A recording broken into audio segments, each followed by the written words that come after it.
Hello everybody, Katie here from A Palette Collected.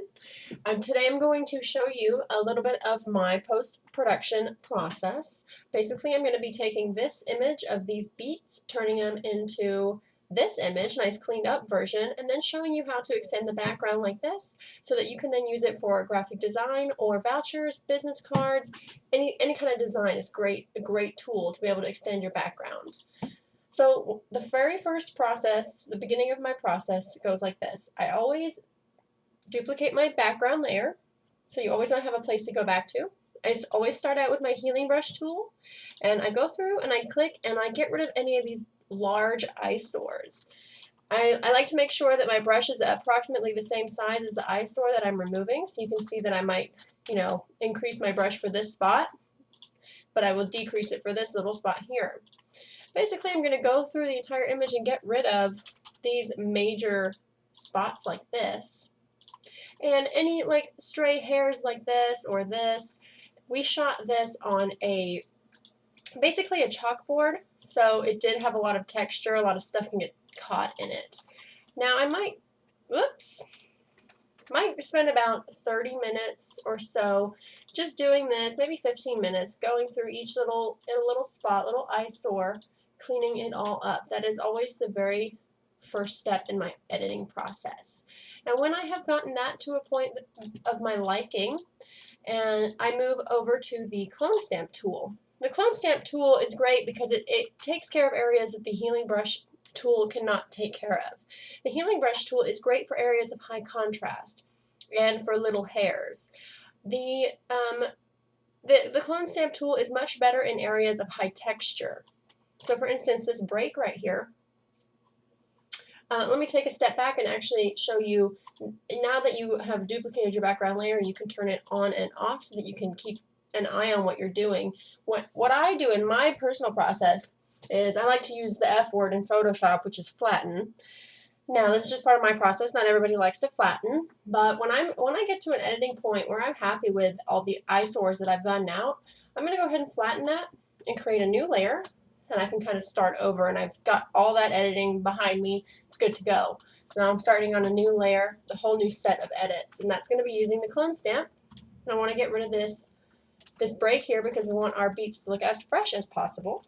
So basically, I'm just going to try to recreate what this might look like in real life. And the way that I'm going to do that is I'm going to clone this area, move it up into here. My opacity, or my flow up here is on 10%, but I'm going to go ahead and put it on 100 because I don't want this, I want this to be completely opaque. So I'm just going to play with grabbing areas from below and grabbing areas from above and trying to blend them together so that it looks natural and realistic. And sometimes you have to play with this. It doesn't always work the first time.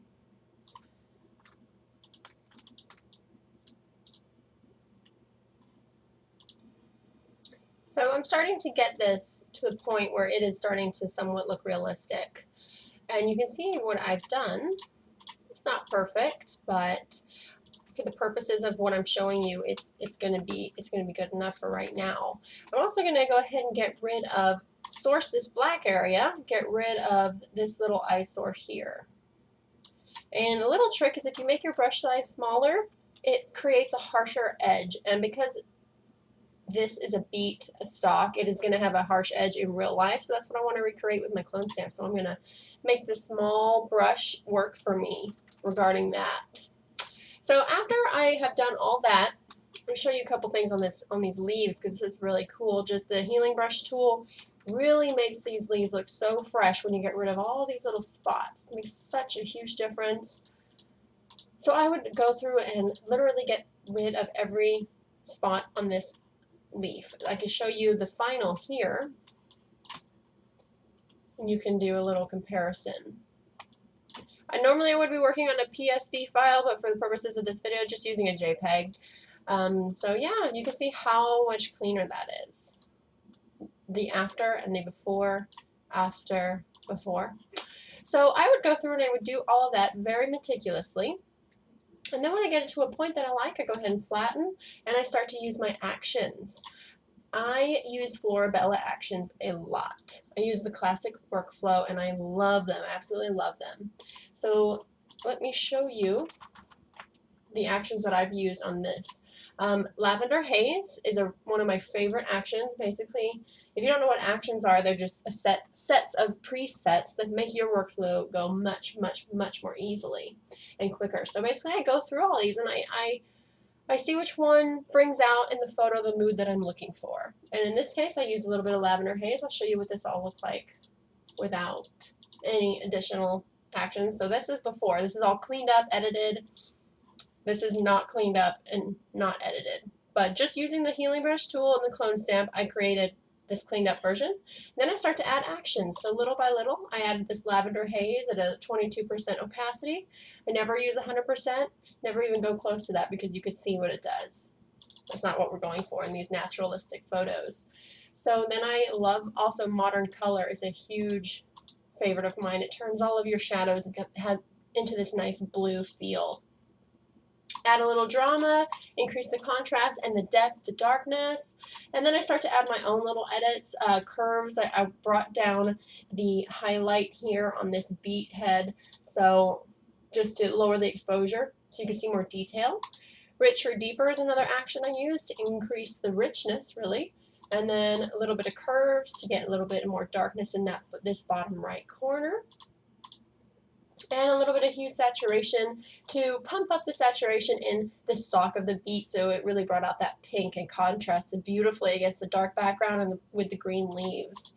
And basically, once I get to a point where I feel like the best parts of the food have been brought out, and that's what you're looking at, you're not looking at the eyesores of the image, that's when I stop. So I felt that this was a good stopping point.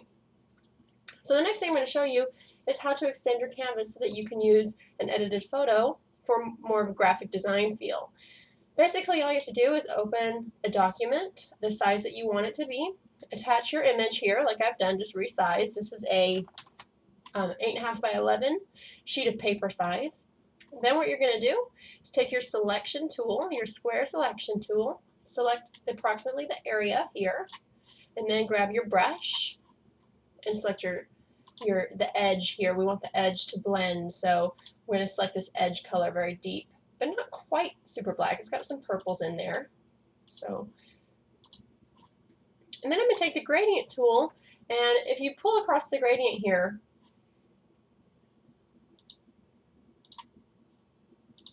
you're going to get different options for your gradients. Obviously, this is black, and I want this all to be black, so I'm just going to pull very lightly over into this area. See, if I did this, it adds a very long gradient. If I pull really short, just right over the edge here, you know, you get some gradient. But if you just go the right amount, you can totally get rid of it. But right about there, almost there. Takes a little bit of playing around with it. There we go. Then I'm going to deselect, and now I've got a somewhat of a harsh line that you can just barely see. So I'm going to grab my patch tool, another tool that I love to use. Let me show you this harsh line. If you can't see it, it's right where that selection tool began. A trick that I use when I can't see the break lines and things like this is I take a curves level and I just go straight up, and you can see exactly where it is. So now I'm going to basically just try to blend that. So I'm going to take the patch tool and select areas of that break line and start to blend from side to side. Just dragging across here, and I need to not be on the, I'm deleting the curves layer because we don't need that. That's why nothing's happening. We need to be on our layer, our actual layer where the pixels are. So just grabbing it, pulling it in both directions to blend both colors until I see with my eye that I'm happy with it.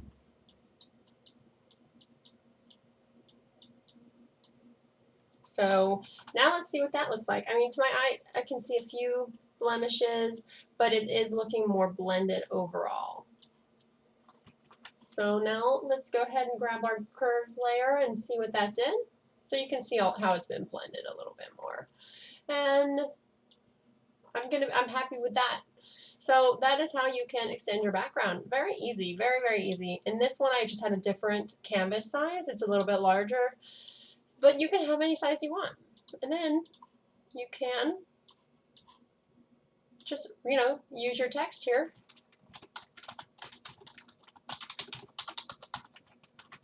to say anything you'd like. So thanks a lot for watching palettecollected.com. This is actually my first tutorial video.